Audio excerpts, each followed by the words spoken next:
मौत किसकी। वो अपने दोस्तों राघव और प्रतीक के साथ बियर बार में बैठकर बियर पी रहा था। संजीव आज बहुत खुश लग रहा था। अरे यार, आज की पार्टी में तो मजा आ गया। तुम दोनों दोस्तों के साथ तो मेरी जिंदगी इतनी अच्छी है कि क्या बताओ कितनी अच्छी है। अरे भाई, अब दोस्ती की है तो जीना मरना सब साथ में। हाँ अरे अरे यार सुनो, जल्दी से एक बियर और ऑर्डर करते हैं ना, एक आखिरी, और उसके बाद ये जश्न यही खत्म हो जाएगा। अरे हाँ हाँ, क्यों नहीं। वेटर, जल्दी से 2 बियर की बोतल लेकर आओ। आज मेरे दोस्तों को जश्न मनाना है, क्यों? इतने में वहाँ पर एक बहुत सुंदर लड़की छोटे छोटे कपड़े पहनकर हाथ में बियर की बोतल लेकर उसके पास आती है। ये लीजिए, आपने बियर ऑर्डर की थी ना, मैं लेकर आ गई। क्या बात है यार, इस बार की वेटर तो बड़ी सुंदर है। अब बियर लेकर आई हो तो अपने हाथों से ही पिला दो ना। हाँ हाँ, क्यों नहीं, जैसा आप बोलोगे मैं वैसा ही करूँगी। क्या बात है यार, अब तो लगता है रोज यही आना पड़ेगा। उसके बाद वो लड़की उन तीनों को बियर सर्व कर देती है। पार्टी करने के बाद वो तीनों अपने अपने घर जाते हैं। प्रतीक संजीव और राघव को उनके घर छोड़कर जैसे ही अकेला अपनी कार में आकर बैठता है तो अचानक उसे एहसास होता है जैसे उसकी कार की पीछे वाली सीट पर कोई बैठा हुआ है। तुरंत पीछे मुड़कर देखता है। तुम यहाँ क्या कर रही हो? और तुम मेरी कार में कब आई? अरे तुम तो बाहर में वेटर थी ना। बस ऐसे ही मेरा दिल कर रहा था आपके साथ आपके घर चलने का, इसलिए मैं आपके साथ चली आई। अरे लेकिन तुम मेरी कार में आई कब? अभी कुछ देर पहले तो यहाँ पर मेरे दोस्त बैठे हुए थे। प्रतीक के इतना बोलते ही उस लड़की का चेहरा खतरनाक तरीके से बदल जाता है।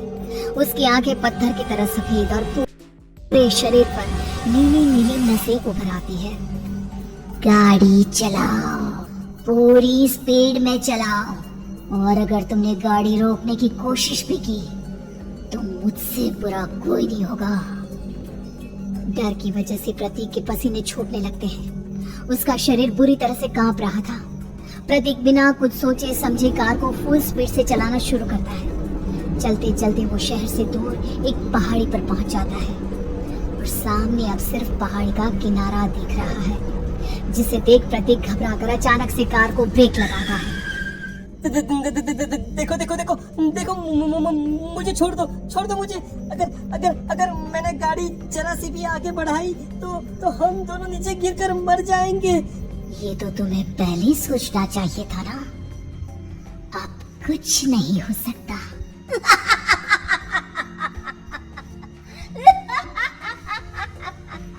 छोड़ दो मुझे। नहीं प्लीज मुझे छोड़ दो। प्लीज मुझे जाने दो। छोड़ दो मुझे। गाड़ी आगे बढ़ाओ। और तभी अचानक से बिना प्रतीक के स्टार्ट किए उनकी कार आगे बढ़ती है और गहरी खाई में गिर जाती है। उसकी चीखने की आवाज चारों तरफ सुनाई देती है।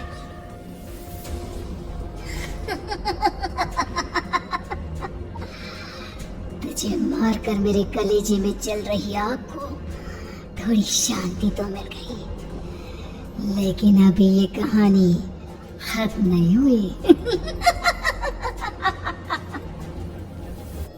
और फिर अगले दिन राघव और संजीव को पता चलता है कि प्रतीक की पहाड़ी से नीचे गिरकर मौत हो गई। अरे कल रात की तो बात है यार, हम सब बैठकर पार्टी कर रहे थे, लेकिन मेरी एक बात समझ में नहीं आ रही। राघव शहर से इतना बाहर उस पहाड़ी पर इतनी रात को क्या करने गया था? अरे यार, वही सोचकर तो मैं भी परेशान हूँ। हम दोनों को छोड़ने के बाद तो वो सीधा अपने घर जाने वाला था, और वो आत्महत्या क्यों करेगा भाई? कल रात तक वो कितना खुश था, हमारे साथ सेलिब्रेट कर रहा था। हाँ, लेकिन पुलिस ने तो यही कहा है कि प्रतीक ने अपनी कार को जानबूझकर पहाड़ी से नीचे गिरा दिया और आत्महत्या कर ली। अरे यार संजीव, मेरी तो कुछ भी समझ में नहीं आ रहा है। चल ठीक है, अब मैं अपने घर जाता हूँ। Okay bye. राघव अपने घर में अकेला था। दोपहर का वक्त था। तभी दरवाजे की घंटी बजी। कौन है? अरे 1 मिनट रुको, अभी आता हूँ। राघव ने जैसे ही दरवाजा खोला उसने देखा कि सामने एक बहुत खूबसूरत लड़की खड़ी हुई है। कौन है आप और यहाँ किससे मिलने आई है? देखिए ना, बाहर बारिश शुरू हो गई थी, मेरी गाड़ी खराब हो गई है। आपका घर नजर आया तो सोचा कुछ हेल्प ले लेती हूँ। क्यों नहीं, आइए ना, आइए आइए। मेरे कपड़े पूरे भीग चुके हैं, क्या आपके पास टॉवल मिलेगा प्लीज?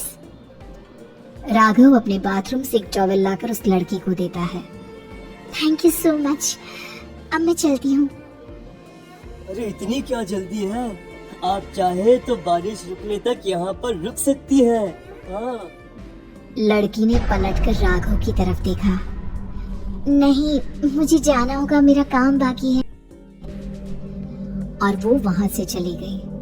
उस लड़की के जाने के बाद राघव अपने बाथरूम में नहाने के लिए गया और जैसे ही उसने बाथरूम में देखा तो उसका टॉवल वहीं पर लटका हुआ था। उसने टॉवल हाथ में लिया तो देखा कि उसका पूरा टॉवल खून के धब्बों से सना हुआ है। अरे अरे ये क्या? ये टॉवल तो मैंने उस लड़की को दे दिया था। ये वापस मेरे बाथरूम में कैसे आ गया? और इस पर ये खून के धब्बे कहाँ से आ गए? राघव ने आईने में देखा तो उसकी गर्दन पर एक बड़ा सा चाकू का कट लगा हुआ था जिससे खून बह रहा था, जिसे देख राघव के होश उड़ गए। हाँ, अरे ये क्या? मेरी गर्दन इतनी ज्यादा कटी हुई है और मुझे दर्द भी नहीं हो रहा है। ये क्या हो रहा है मेरे साथ? राघव घबराकर बाथरूम से बाहर आया और अपना मोबाइल उठाकर उसने संजीव को फोन लगाया। संजीव जल्दी से मेरे पास आ जाओ। मुझे लगता है कुछ बहुत बड़ी गड़बड़ है, जल्दी आ जाओ। उधर से आवाज आई, लेकिन वो आवाज संजीव की नहीं बल्कि एक लड़की की थी। कुछ अजीब नहीं हुआ है, बस तुम्हारी मौत तुमसे मिलने आई थी और तुम्हें मार कर चली गई। अब तुम इस दुनिया का हिस्सा नहीं हो राघव, इसलिए तुम्हें अपनी गर्दन के कटने का दर्द भी महसूस नहीं हो रहा। नहीं, ऐसा नहीं हो सकता, ऐसा नहीं हो सकता। कौन हो तुम? तुम्हारी मौत। अब संजीव के पास खबर पहुंचती है कि राघव ने अपने ही घर में चाकू से गर्दन काटकर आत्महत्या कर ली। ये सुनने के बाद संजीव के होश उड़ गए। वो पसीने से तरबतर हो गया और एक अनजाना डर अब उसके दिल को सताने लगा।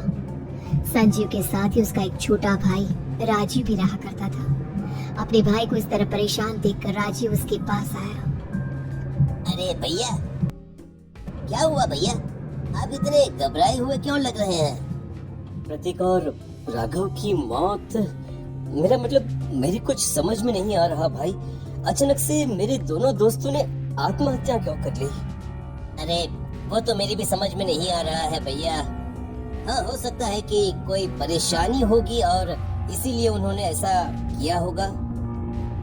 हाँ, लेकिन दोनों की जिंदगी में एक साथ परेशानी और दोनों का इतनी खतरनाक तरीके से आत्महत्या करना, कहीं ऐसा तो नहीं मैं भी मर जाऊंगा? अरे आप ऐसी बातें क्यों कर रहे हैं भैया? वैसे ही मैं इतना परेशान हूँ। जब से अंजलि ने मेरा साथ छोड़ा है तब से सब कुछ बहुत अजीब सा हो गया है। रोज रात को डरावने सपने आते हैं। ऐसा लगता है जैसे अंजलि बार बार मेरे सपनों में आकर मुझे डराने की कोशिश करती है। अंजलि का नाम सुनते ही संजीव की आंखें फट गई और उसके गले में आवाज अटक गई। उसके चेहरे पर घबराहट साफ नजर आ रही थी। कौन थी वो लड़की जिसने प्रतीक और राघव को आत्महत्या की आड़ में मौत की घाट उतार दिया? और कौन थी अंजलि जो बार बार राजीव के सपनों में आकर उसे डरा रही थी? अंजलि का नाम सुनकर संजीव इतना घबरा क्यों गया? इन सवालों के जवाब जानने के लिए देखिए